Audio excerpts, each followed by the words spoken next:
invariably, when I lecture about self-esteem, in the question and answer period, somebody's going to get up and say, what can we do to give our children self-esteem?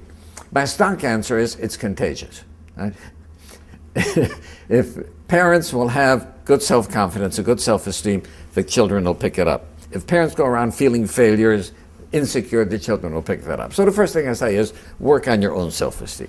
And then there are techniques about how to help children develop self-esteem. You can't give it to them, but you can make it possible for them. For example, we have to discipline children. Otherwise, they grow up to be wild animals, right? But you can discipline them without hurting them, right? And giving them an opportunity to feel good about themselves. I have a beautiful little story about that. Right? What happened was, when I was a 10-year-old, I was a chess champion, and I could beat anybody. Well, we had a rabbi staying with us for Rosh Hashanah. Rosh Hashanah afternoon, he comes up to me and says, you want to play chess? I said, it's Rosh Hashanah. He says, so you're not to play chess on Rosh Hashanah. What's wrong with that? I played 2 games, and I beat him soundly both times.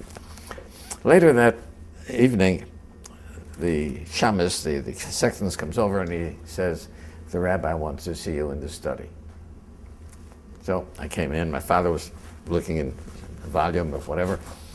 And I stood there waiting to be recognized, and he let me stand there for a while. Then he looks up at me and he said, you played chess on Rosh Hashanah? I said, yeah, the rabbi said we're allowed to. He didn't say a word. He looked back into his book, and that's all. I knew, yes, technically you're allowed to. But Rosh Hashanah is a solemn day. It's not a game day. It's not a day.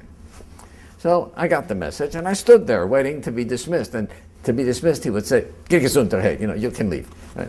So I'm waiting for that. So he looks up at me and he says, you beat him?